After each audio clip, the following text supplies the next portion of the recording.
Good evening, everyone. Good evening, everyone. Good evening. I feel better because I didn't want to be up here by myself. Clearly, I'm not. Good evening. My story is about finding hope and coming of age. It's Christmas Eve, 1952. Two very damaged human beings decide to get married and build a family at the displeasure of their both parents. My mother had given birth to a daughter 2 months earlier. My father had just come home from Korea. My father had such a temper that he was offered two options: go to jail, go in the military. He did choose the military, and he, after being in Korea, he decided to make a career of it and be a 20-year man. So military life is just so very different because it isolates all of you from any connected family members. So from New York, my mother, father, and my older sister, they drove to Denver, Colorado, where the next child was born, my brother. And while we were there, I was conceived, but there was some problem. And they asked my mother to leave the base. And they sent her to Philadelphia to live with her mother. And I was born in Philadelphia. And my grandmother doted over me the first of my life. And some love was poured into me. My father finished his 4-year tour in Denver, and then he was stationed in McGuire Air Force Base in New Jersey. And the next child was born. I was about 3 years old then, when my sister was born. And we did 4 years in New Jersey. And then we were scheduled to go to Japan. So the family had to drive across country because the plane left from California. And we went to Japan.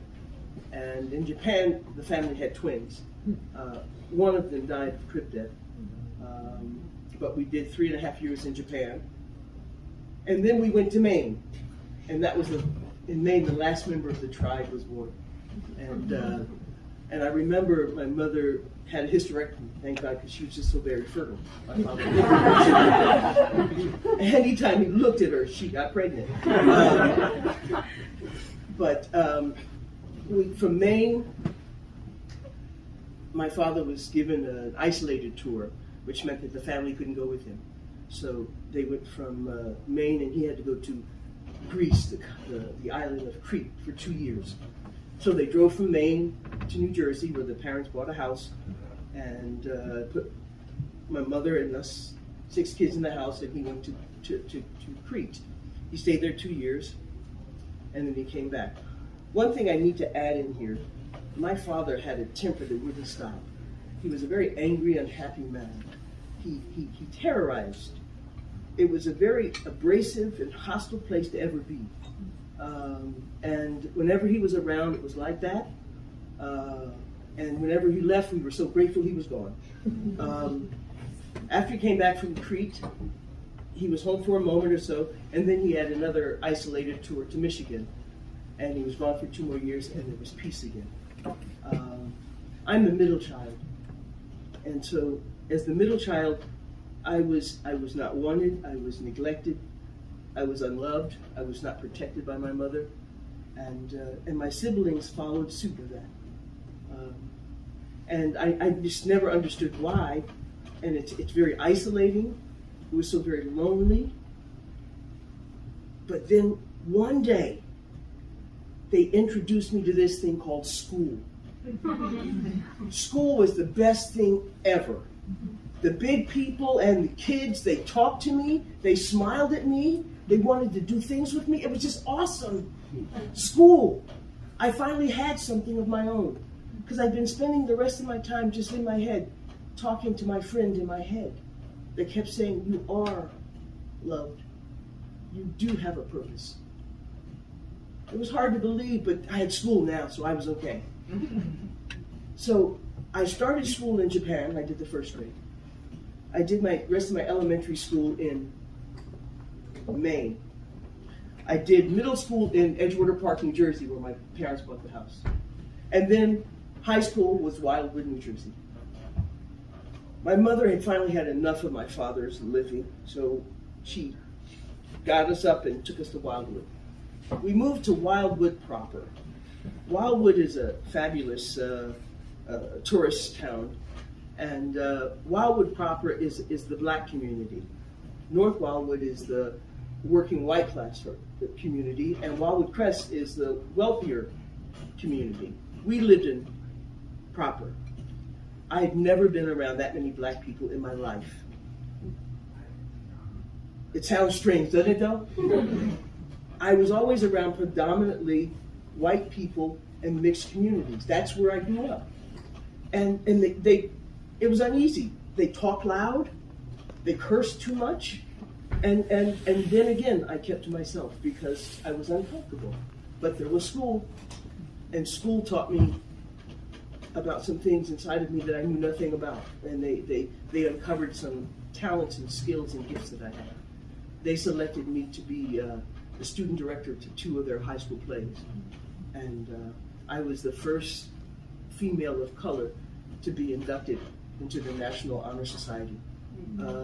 I also graduated with a 4.0 So I had school, I had this friend in my head, and in Wildwood, I had walking. Oh God, I love to walk. I could walk from one end of the town to the other. I'd go to school first thing in the morning, early, and never come home until everybody was in bed. Because I'd do anything not to be in that house, because they didn't miss me and I didn't need them. And that's how I felt. But I love to walk. I love to walk.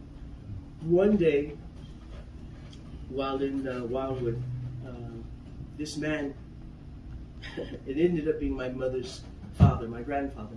Never met my grandfather before in my life. And this was the one time I met him. My grandfather, his name was Roy Ace Clark. He stood 6 feet 8 inches tall, and he wore a size 22 shoe. And he liked to walk. So I was privileged that he wanted to walk with me, and we walked all over our town together. I was in awe because somebody in my family wanted to spend time with me. And I'm sure he talked about a lot of things. I'm sure he did. I don't remember most of them. There's only one thing he said that I heard. I have a sister like you. And I had no idea what he meant. I didn't know what to do with it. I put it in my pocket. I said, another day I'll deal with it. Several weeks later, this woman drove down from Brooklyn with her partner. And it was my grandfather's younger sister, Margaret Clark. And this woman came in the door, and she stood 5'9". She was meticulously dressed, hair sharp. She was very clear in her diction. She had a presence. I mean, she brought the magic. I couldn't. She asked questions and she expected answers, and you gave them. It was just, I was in awe. I mean, some of these things I had in my head, and now it was here. I didn't walk that day. I stood right by her. I couldn't leave because I was just in awe. Where did this person come from?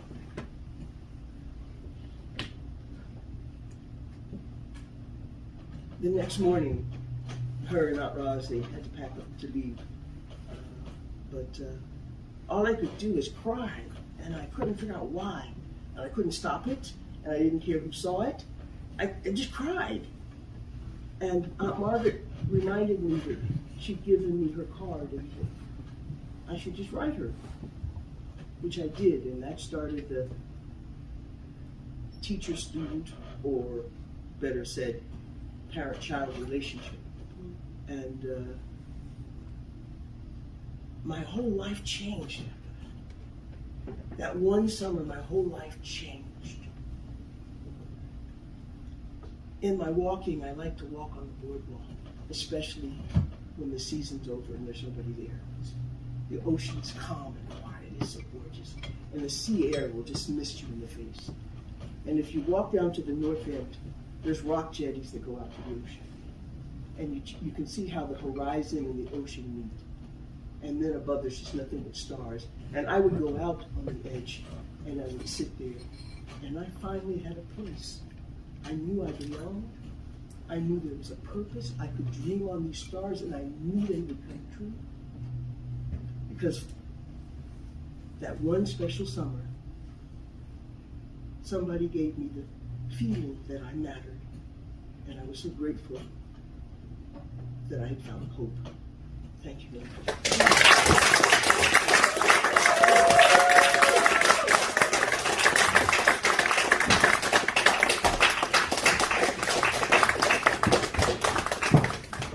One more time, everybody, for Pamela.